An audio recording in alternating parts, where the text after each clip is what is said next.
Welcome into Follow Everton. This is Chad. I see some people just now starting to join us. No advance notice on this match preview. We just set up the stream and we are rocking and rolling and ready to go. So I'm going to be joined today for our match preview, previewing the FA Cup tie between Everton and Sunderland. I'm going to be joined any minute now by Corey and then potentially Yan as well. So we'll see if my friends can join us. We'll talk a little bit about the fixture this coming weekend. Let's see. People are going to be coming in slowly but surely. Get your comments in. I'd love to hear what you think about the state of the squad, David Moyes' press conference today. Just so much to discuss. Really, there's a lot going on in the world, as I think you all are aware. So I would love to hear your thoughts on any and everything going on. But yeah, well, thank you for joining us. We have lots to discuss. I didn't get a chance to see the David Moyes press conference, so if anyone has, anyone can share what we learned in that. I mean, I saw some of the tweets from our great Everton reporters like Joe Thomas and Alan Myers, Julia Bold, kind of highlighting what David Moyes had mentioned in that press conference. It looks like Michael Keane's 3-match ban is going to stay intact. So Everton were unsuccessful. Oh, here we go. Corey's ready to jump in here. Corey, hey, mate. How are you? I'm good, mate. Yourself? I'm well. We're just getting into, I just wanted to touch on David Moyes' presser this morning. Did you see it? I did. He was very antsy, wasn't he? He was ready for war. I didn't see it. I wasn't able to watch it live. I haven't gone back and checked it out on YouTube. I've just seen some of the news come through from all the talking points. It looks like Michael Keane's ban is upheld, so he's going to miss the next 3 fixtures. I would assume that's why David Moyes was probably agitated, as he seemed to be. And Everton, I guess, was in contact with the PGMOL, kind of expressing their frustrations with the overall quality of the officiating to date and VAR's inconsistencies. Do I have that right? Was that all covered today? Yeah, pretty much. So he was up, obviously, yeah, he mentioned that the Keane ban had been upheld. Basically, he was just going into, maybe not detail, but he was just going on about how he doesn't believe Keane would do that. Basically, what he says as a centre-back, that you'd have to be very, very good to know to grab the hair, whereas if anything, it was instinctive, reactive or anything like that. So he's saying it was non-intentional. I don't think it was threatening. We went over this in the post-match the other night, but I don't think it was threatening. I don't think it was like he was being trying to hurt him. I think he's just gone to grab his ear and thought it might even be an instinctive thing to do, but he's purposely grabbed his ear. In my mind, the way he's grabbed it, I think he's done that. I don't even know if Moyes is being is he being deflective of it? Of because the past 2 games have been poor. I think a lot of the fans would be very much disappointed with him as much as the team, the players. So I don't know if he's just being deflective and trying to put it on that way. It seems mad to me that we've had so much go against us so many times where we think we need to say something here to the PGML. We need to say something because the inconsistencies, the how are we on? The Keane injuries before, the accumulation of yellow cards are what he got for. The 2 handballs there compared to the one against Burnley that we didn't get. So there's a lot of inconsistencies there, which I think, yeah, go for them, go for the head with the PGML. But this, of all the things to go for, is mad, because this is the one thing for me where I actually do think it was probably a red card in the nature of the game. Is that because, look, although it wasn't inherently violent, by the letter of the law, it counts as violent conduct by what is said, and I understand the potential implications of if you start allowing or having wiggle room for accidental pulling of the hair and stuff, that can open the room for some people start thinking it's okay and it's attached to the neck and the head, and it's really not an okay thing to do. I understand you. I get you, Corey. Sorry, I'm for jumping in there, but is that? I came in a bit late. Yeah, no, the funny thing is Everton have had 2 red cards now and they've been murky in different ways. I think you could certainly argue it was an intentional hair pull. Center halves pull jerseys, anything they can to get a benefit in that moment, right? So, but I think what Everton's argument in this case is that it wasn't threatening, it wasn't dangerous, it wasn't elevated to the extent of a normal red card. You could even argue the challenge on Harrison Armstrong was even more qualifying of a red card in that instance. But by the letter of the law, just like Idrissa Gana Gueye slapped to a teammate, by the letter of the law, that is a red card. Now, my disappointment is not that he was sent off for the hair pull, but just that the match ban was upheld because it doesn't meet the full criteria for a red card. So how could it meet the full criteria for the associated, 3-match ban? That's my biggest issue with it. Logically, That to is me, the penalty. I think he gets the red card. I think it's a red card. Definitely, it's a red card. It's stupid. It's silly.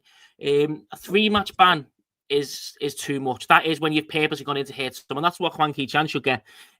Should have got. What if that was on? What's it called now? When you argue against it, just getting from work. Dissent. Pickled.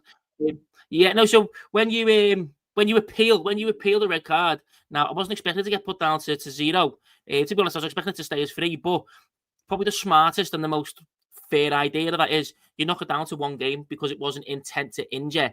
It is a red card. He has pulled his hair, and by the letter of the law, it's a red card, but you just knock it down to 1 instead of 3. The best way I describe it is, and I was saying this, is let's put it towards what actually is violent conduct, right? So let's say elbowing a player, striking a player is violent conduct, yeah?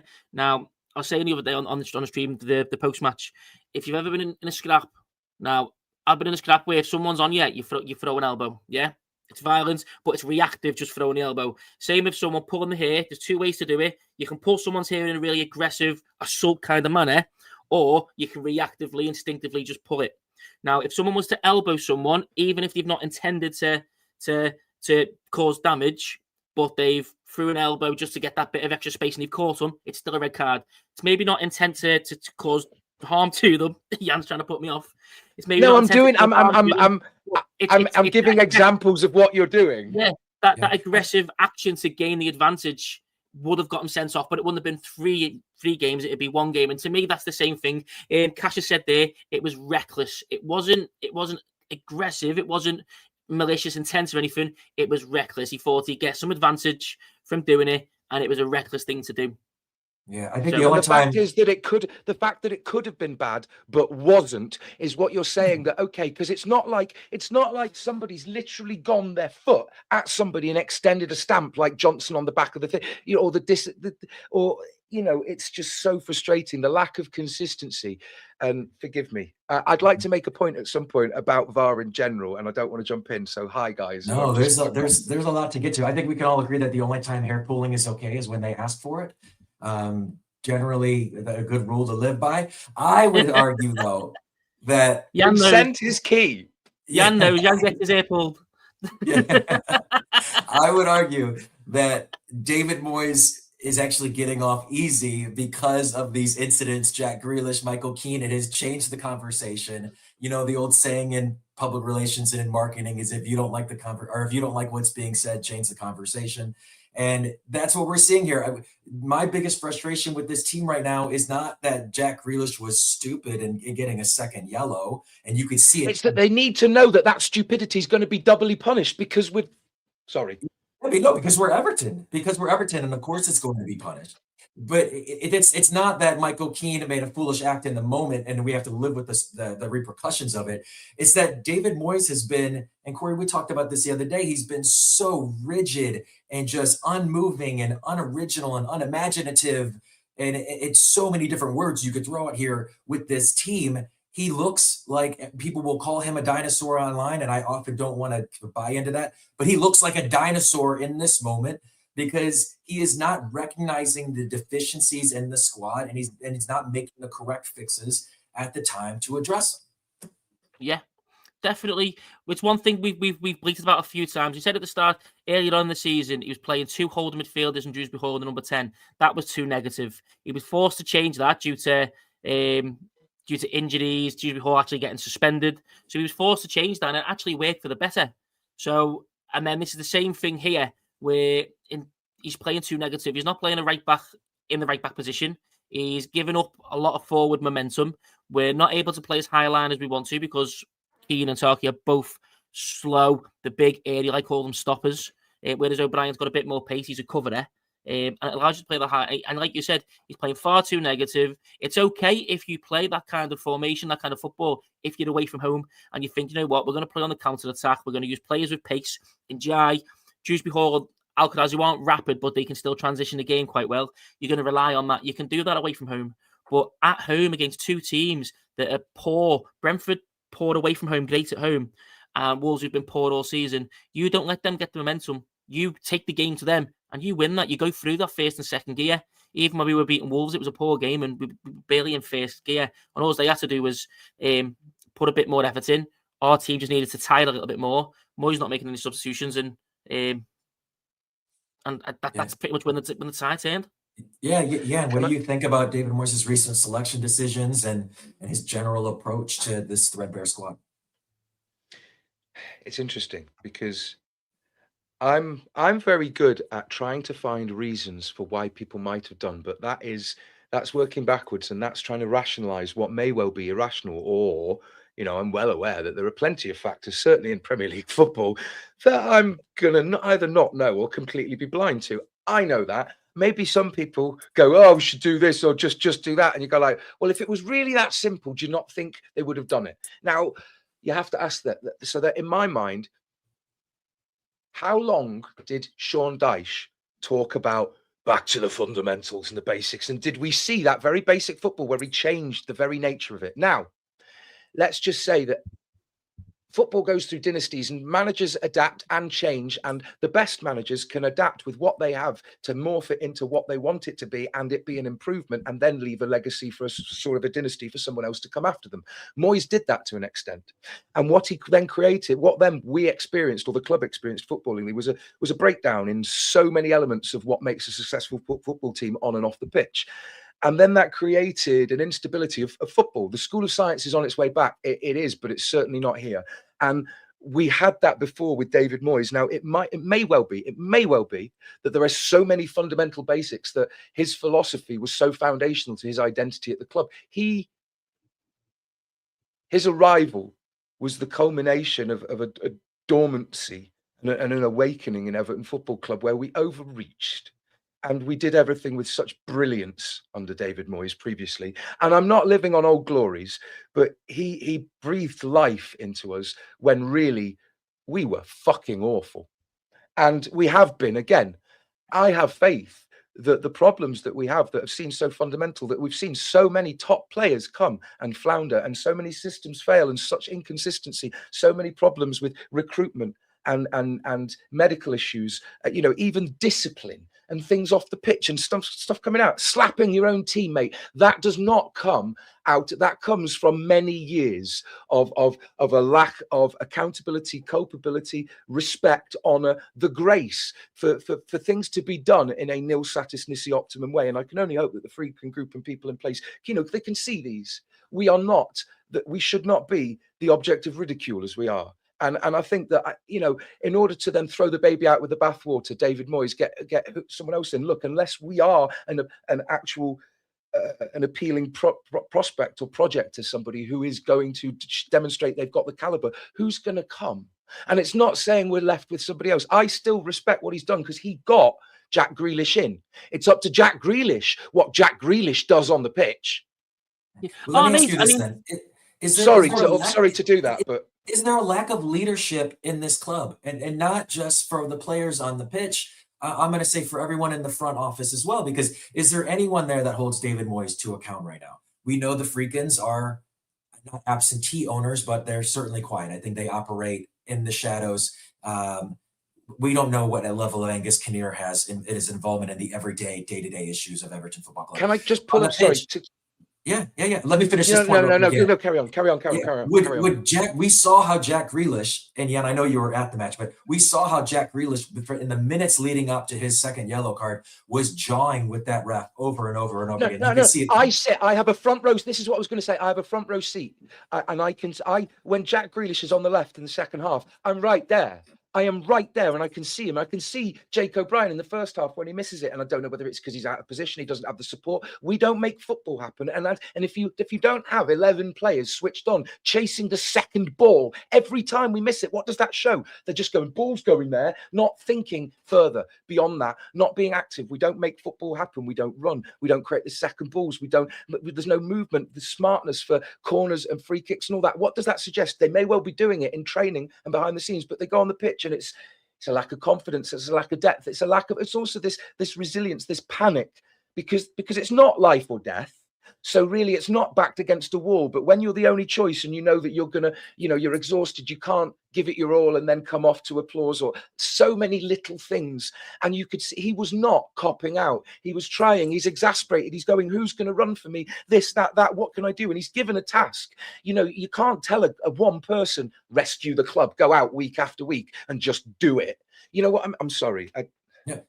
Corey, please. No, I was going to say he's right. I think again we said after the it's not it's not you guys I'm shouting at. I get so pissed off about it all as well. It's just we said after the post match that I think that a lot of the frustration from Grealish was the frustration with the referee. Like James Graham says there, when Jack was clapping for that, so was half the crowd. Definitely, yeah, because there was three or four, maybe even five in the space of 2 minutes where we just weren't getting, and they were going their way, and it's indicative of any 50-50 goes against us.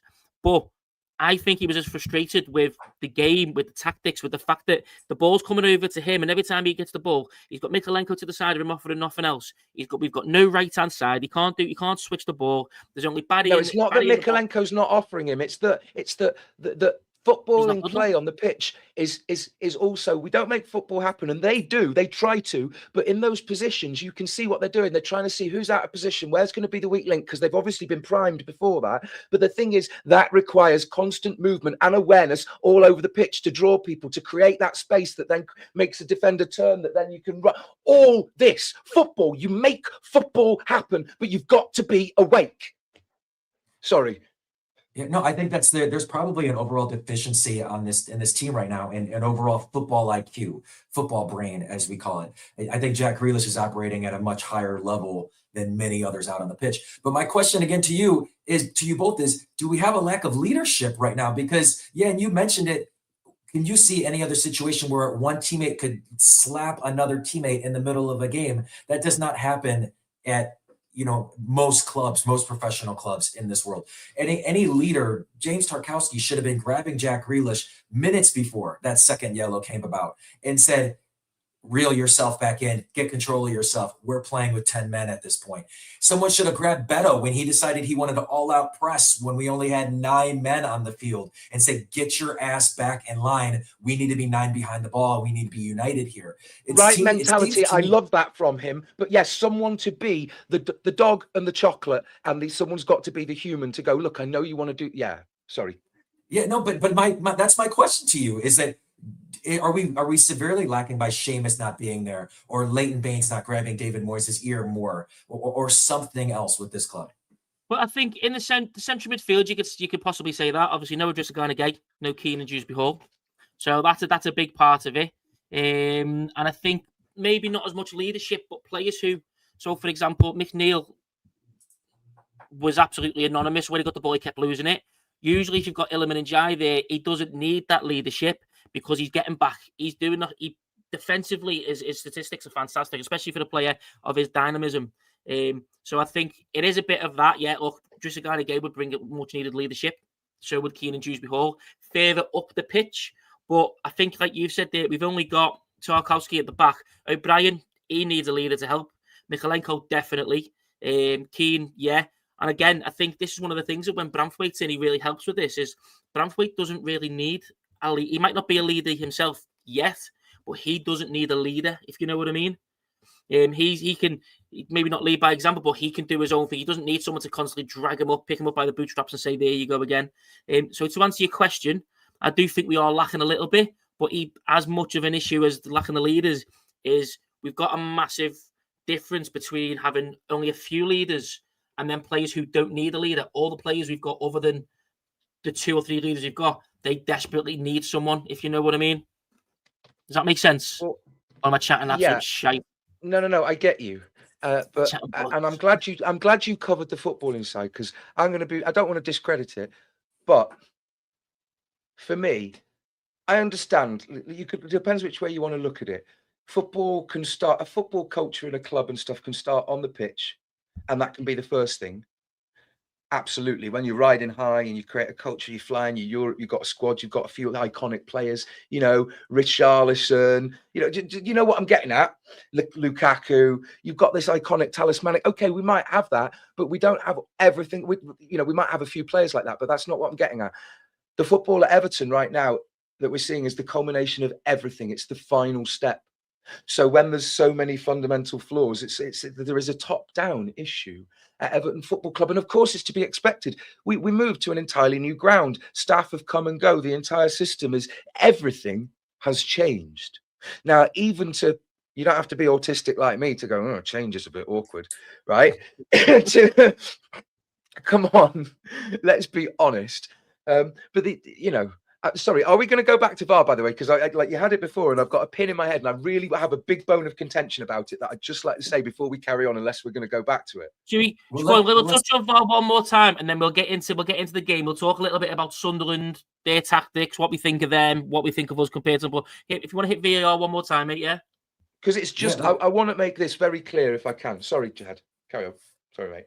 Well, I just wanted to do a rejoiner. We're 21 minutes into our live stream. I see people are still trickling in. You're watching Follow Everton. I imagine many of you will be catching this on YouTube after we're done today. So thank you for joining us. Be sure to continue to find us pre-match, post-match previews. I see we have one person joining us for the first time today. So welcome and thank you. We are coming off of two out of the three of us, I believe, have watched David Moyes' presser. Everton have expressed their frustration with the PGMOL and VAR. And please, I would love to hear some additional thoughts on VAR and where we stand. Right. So, forgive me, I won't go around the house, but this to me is a damning excoriation, and it's a fundamental systemic failure of what is happening. And it's reflective of the world, but I'm not going to get the channel cancelled due to my views about other things. But I saw the press conference. I went on social media. I posted basically, should I read my comment verbatim? Because my issue with VAR is this, and the implementation of it. It's entirely and fundamentally flawed. I'm not going to read it verbatim, but when they show it on the screens and boom it out and it gets sent to referred, and it's the idea is entailment is that technology, some objective thing, distance in the ether with authority, with ethos, is going to say, this is right or wrong. Now, what actually happens is we see then the commentary of, due to a foul, I have awarded a penalty. Well, we know that, moron. Why? Explain, justify, res ipsa loquitur. The thing speaks for itself by the fact of awarding a penalty. We know that, but where is the explanation, the accountability, the responsibility? And it's not just an embarrassment at the failure if it's a wrong decision, but it's the process itself that is self-mythologizing and self-aggrandizing, claiming to introduce transparency with microphone announcements and screens, but with no exposition of the reasoning behind any decisions made. It's just a louder voice with a bigger stick, pretending to be transparent, and that is an intentional tactic to avoid the accountability for which they claim it introduces. It's appalling. Petitio principii. No, mate, you are right. There's absolutely, I mean, even before VAR, there was no accountability.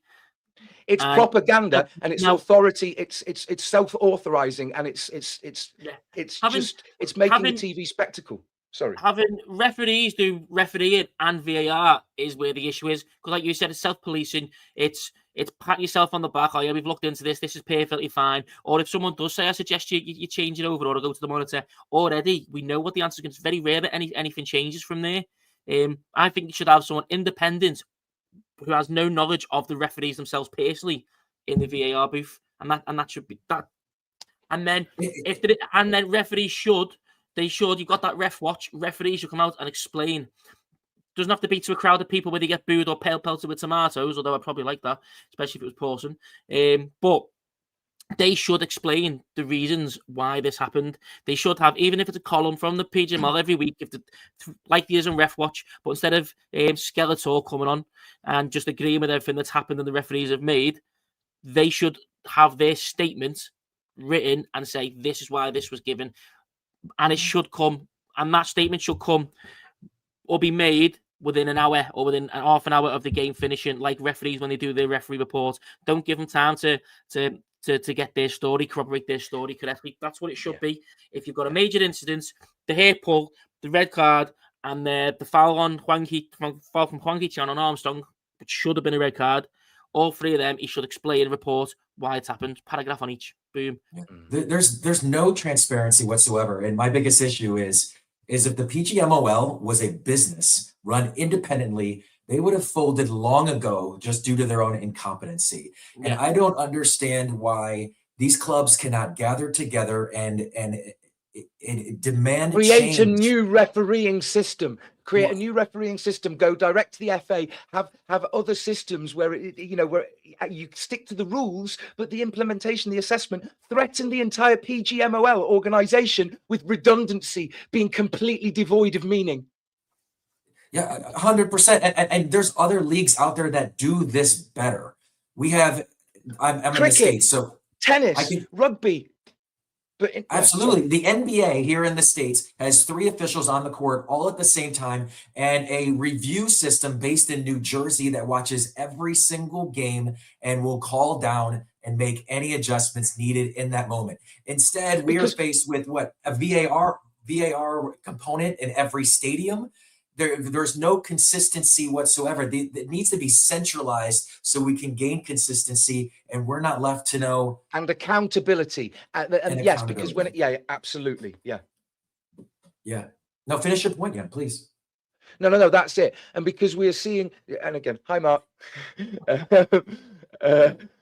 Absolutely. And just to say what you said before, there are so many people within, so many things tied together. David Moyes, I don't think, David Moyes is angry, but I think he's the kind of person, genuinely, I don't know the guy, but I feel that he's the kind of person that really has been pushed to make this statement, because he's not. I don't think he's an intentionally incendiary and disrespectful man. He doesn't strike me as that kind of person who operates in that way, right? And so for him to do this, he's either been pushed by the circumstances, or maybe there are people in the club. But the thing is, it's time for Everton to remember who we are.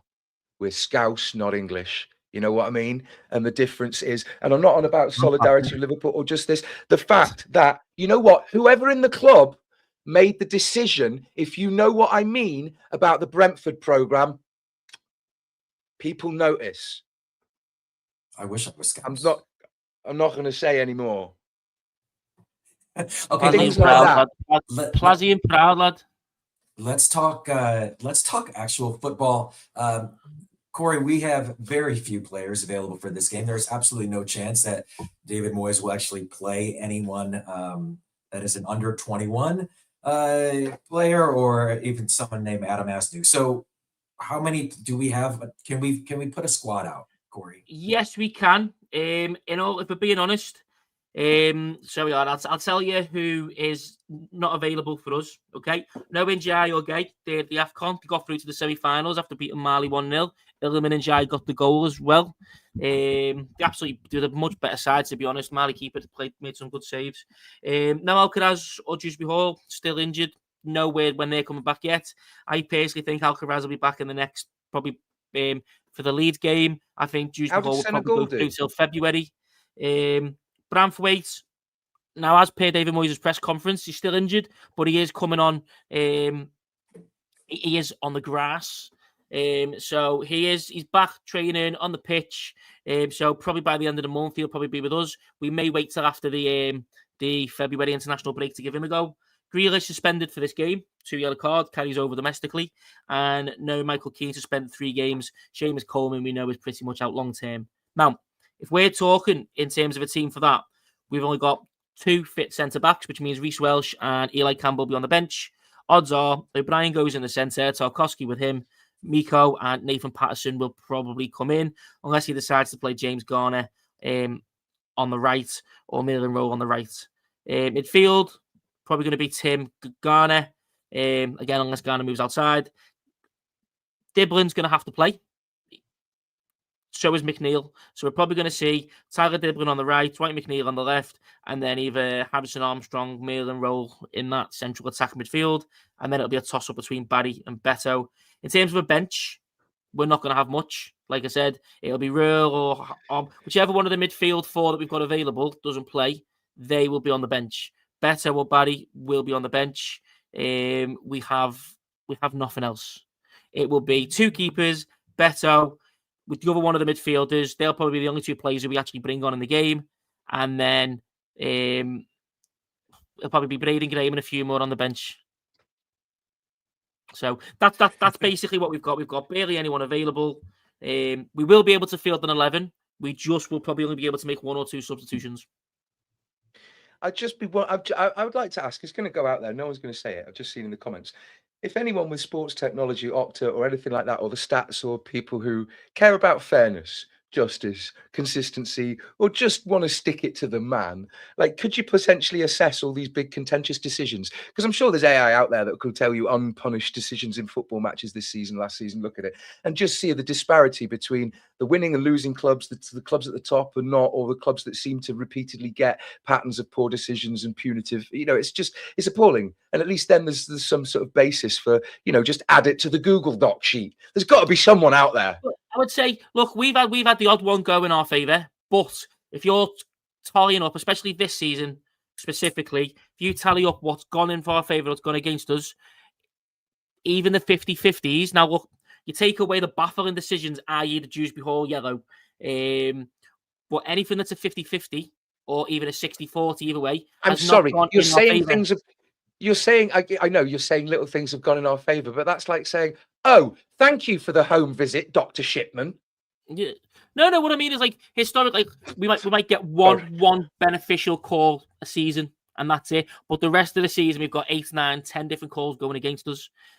Again, I'm not so much 50-50s, but ones where there is some sort of contention where if you've got the panel for saying for going the VAR panel or whatever you want to call them, when they ruled 3-2, there's 5 people on the panel. 3 of them ruled that we should have had a penalty against Arsenal. 2 of them ruled that we shouldn't. So when you've got that kind of 50-50, 60-40, when there's anything that's slightly contentious in any way, shape, or form, unless it's Stonewall, then the vast majority of the time it goes against us. Even then, when it's Stonewall, i.e. the Rodri handball, if anyone remembers that, even they still go against us. Ridiculous. So the Dewsbury Hall, where he got the yellow card for the foul, which wasn't a foul at all. Tarkowski, was it Tarkowski is jumping and he lands on another player's foot that's running, so his foot goes underneath it, and someone gets a penalty for that. How fucking ridiculous. I think there's certainly going to be unconscious bias in any of this, and it's going to come when the results start going more in our favor, when we're a more competitive team, qualifying and challenging for Europe and Champions League. Then you're going to get the benefit of the doubt on that. My question is to you, because I'm here in the States. I hear an awful lot of whining from Arsenal fans about how calls never go their way. Are they equally as obnoxious in the UK as they are here? Because I look at I watch an Arsenal game and they whine about not getting calls, and it's not even close to what we have to go through as Evertonians. Right. One thing I've noticed, you've got an Arsenal friend. I grew up when I moved down south, and that's why I sound like this. That's why I sound like the BBC before I moved back up. Then my best friend was an Arsenal fan. My God. They think that the world is made for them. The arrogance of like, oh, brother, yeah, that's definitely a penalty. That ain't a penalty, man. The ball's 20 yards over there, you dickhead. One of my best friends is an Arsenal fan, and she actually watches this channel quite a bit. So actually, she was actually watching in the bath for the Brentford preview. So hashtag tits out for Corey. That's an inside joke between me and no one's actually has to do that. Jan, keep him away. But look, I'm biased because, like I said, I've got 2 really, really close friends who are Arsenal fans, and they are both really, really sound. I do think overall, especially online, they are very much like, oh, woe is us, in a way where if they were Evertonians, I think their heads would fall off.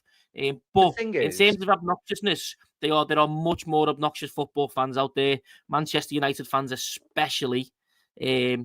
Liverpool fans, definitely. Probably not Forest fans as well. But they are definitely more obnoxious fans out there, but they are very much everything goes against us kind of club, which... I hope this is towards you, Corey, but other people can move up, move as well. Like my Arsenal friend was because as a kid I moved down and then moved, I'm sorry. Like, all right then. Who in the comments is either married or related to close nuclear family? A red. All right then. Are we playing that game? Yeah, look, most Oh man, I'm not putting that comment up. If she wants to jump in the comments, I'll let her answer that if she wants. It sounds like you said she was jumping in the shower the other day, though. Oh no, God! Oh God! Shut me up, please. You're gonna get censored. Don't. Yeah. How are you feeling about Saturday? Optimistic, worried, hopeful? Where are you at? I just hope that we don't get any more red cards. I'm not even fucking joking. That is all I hope. Because what's going on and everything, do we really want a cup run? Can we really compete at the cost of potentially desperately needed money in the league and buffers or things like that to make us? Because I'm just going to say to any footballer around the world, right, who might not really, follow Premier League football, everything, or follow Everton, just seeing us in 6th as opposed to 9th, and then someone's asking a query, just makes us more appealing, for crying out loud. It does, doesn't it? Because in other countries, other teams win the cup. You know what I'm trying to say? There's a little bit of the underdog about it. Yeah. So to answer this question, how did we do last time? I think we all know we had a really good positive 20 minutes or so, and then we got someone joining us. Ryan, we know it's you because your picture. Hello, it's Sandra. It's not Ryan, it's Sandra. Anyway, I met Chris Kavanagh a few years ago, and he said, oh, look, it's Sandra. She's an Everton fan. Ha, ha, ha, ha, ha. And that was before all of this. So he's had an agenda against the club for years, but you didn't hear it from me. Bye-bye. Okay. Bye, Sandra. Breaking news. There you go. Breaking news from our in the know, our agent Sandra. Don't get that on Sky Sports, do you? Well, I guess we don't have to worry about David Moyes punting this like we did in the Carabao Cup because he has no options with the team he can field. To be fair, though, if anybody knows Sandra and what she's done in the last few years, I think that's an entirely plausible story from Sandra.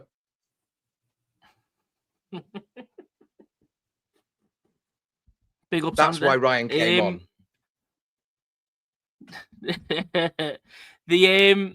So listen, let's go back to the football. Yeah, obviously, Cash asked, what was the score last time? Like you mentioned there, Chad, it ended up 1-1. Now, I personally think we're gonna have another 1-1 game, or at least another draw. If you look at Sunderland's, I think they've not won in 5 games, is it?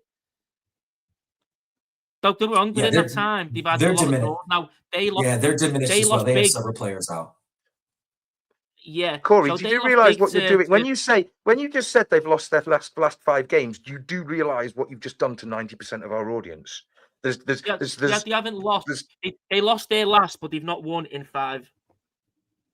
So they've had 4 draws on the bounce, and then they lost. They had a big loss to Brentford, similar to what we did. We drew the last game. We've got a lot of players out. They have also got a lot of players out as well. Now, we went through ours. 1, 2, 3, 4, 5, 6, 7, 8 players we've got missing at the moment. Sunderland, they've got no Diarra, no Talby. They're both at the AFCON. Sadiki, Traore, Masuaku, Ronaldo. That's their whole left-back position. Almost likely not going to play because they would have only just got back to England probably yesterday. And they've got no Isidore up front, who was their probably their main striker this season, although he's probably kind of come into it. So they're missing as many players as we are. They're in a very similar boat to us. Their form's probably not great. They've got as many points over the last 5 games as we has. Then at that, mate, it's going to go to a draw. I can't see anything else. Is he okay? What have I done? No, the comments are out of control. Oh, is it? Oh, sound. No, you're not. I just haven't avoided even just looked. avoided Have a look. altogether. Yan took him down. Corey, I don't think there's a goal in this team right now. I think I'll be honest. I don't see how we get a win on Saturday. But Yeah. So what do you reckon it's going to be? Do you reckon we get a win tomorrow? Me. Both of yous. I'm done. I'm sorry. Please carry on. I'm sorry. I thought we were going to have a special guest, I think. Oh, here we go. Hello, everyone. It's Sandra again. Have a look on the group WhatsApp. I've been told by Ryan. I mean, Sandra's. Oh dear. Ignore everything I say, but have a look on the group WhatsApp while you're on air. But don't say too much. So no, do you know what? Mate? This is I off get it the now. rails. I get exactly what you mean. You onto it straight away. Yeah, I'm onto it straight away, Sandra. Yeah. It's 2 years ago. 3 years. I mean, that is proof. Bye-bye. See you, Sandra. Thank you.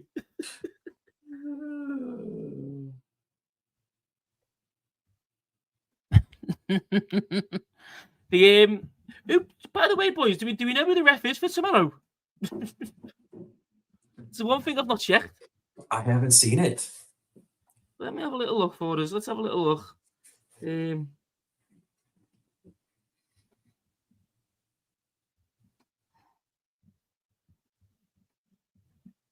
Let's have a look.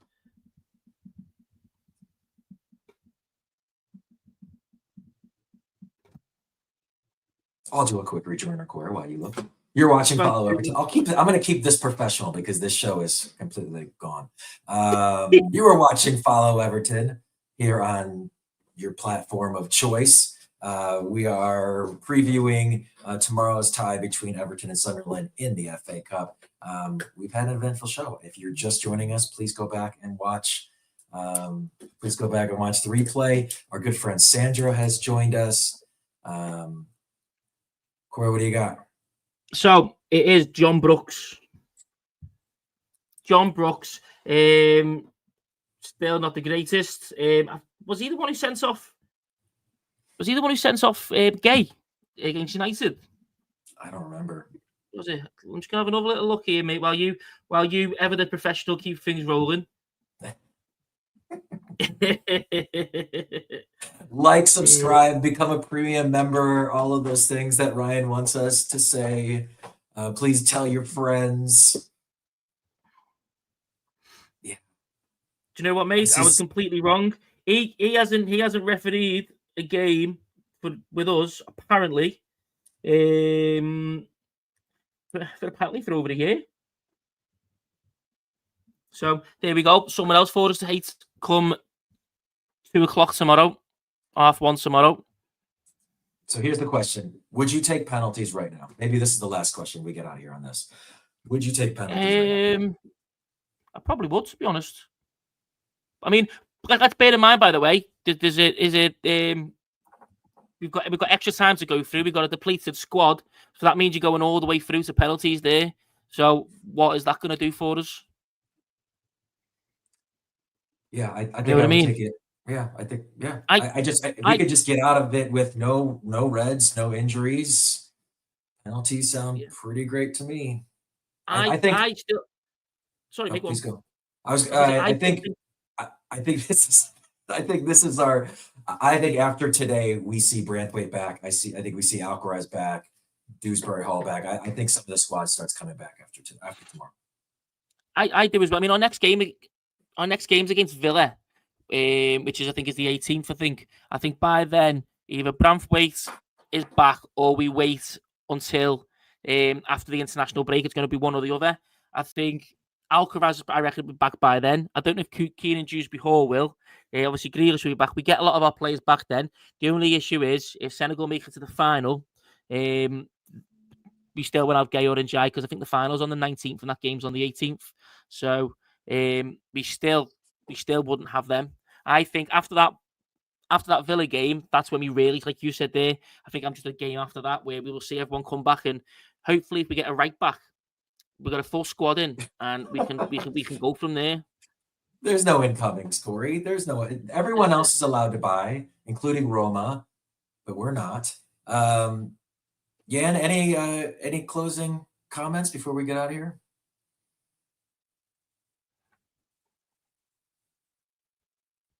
You're on mute, buddy. You're on mute, mate. Oh, sorry about that. Yeah, how's that better? That's much better, mate. We can hear you now. Yeah, sorry. Oopsie. Yeah, so all the time I was there talking and adding in little comments when someone said, "Am I from Skyrim?" I was like, is that guy in the middle from Skyrim? I was like, oh yeah, that guy in the middle. Okay.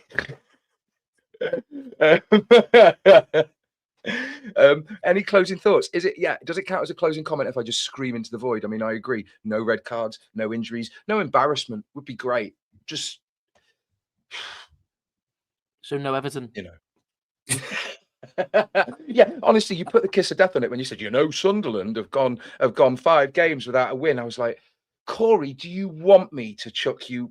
Do you want me to roll you down that hill? And oh no, that was not offensively.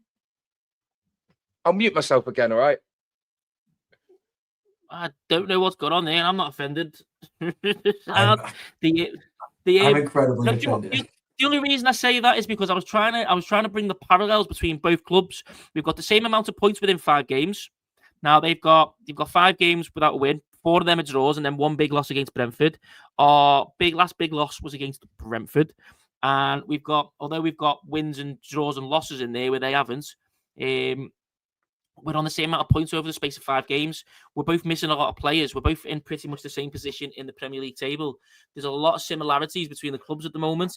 Hence why I think it's probably going to be a draw. We'll go to penalties and then we'll go from there. It's the last thing we need probably, but that's I just see it happening that way. I probably see it being 1-1. We're going to have to be a bit more attacking. So I think it's going to be something like 1-1.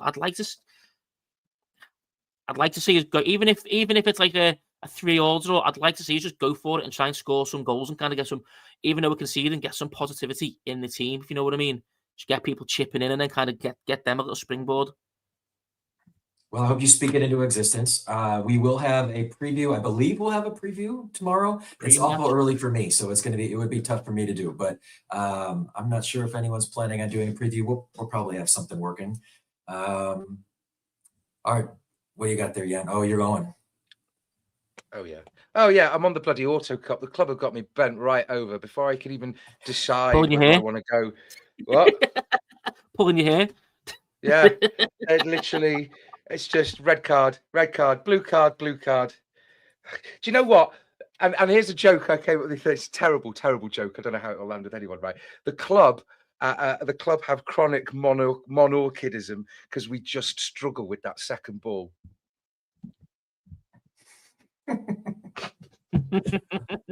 All right, I'm going to get us out, fellas. Great seeing you as always. We'll be back with you tomorrow for a pre-match and probably post-match. Yeah, I think I'm there for the post-match. If anyone's into movies, I'll try and get my mate on. He was a stunt coordinator and man in like Gladiator 2 and Dungeons and Dragons and stuff. I'm taking him to the game tomorrow, so like we'll try and get on. Maybe he can ask some non-footballing questions depending on how the match goes. Might be better. Sound, boys. It's been beautiful chat. Lovely to see you, Jan. See you soon, my mate. Love you guys. Up the fucking toffees. Ha! I can't censor me, Ryan. How do I play the outro? Do you want me to do it? Yeah. Love you. It's all gone Pete Tong.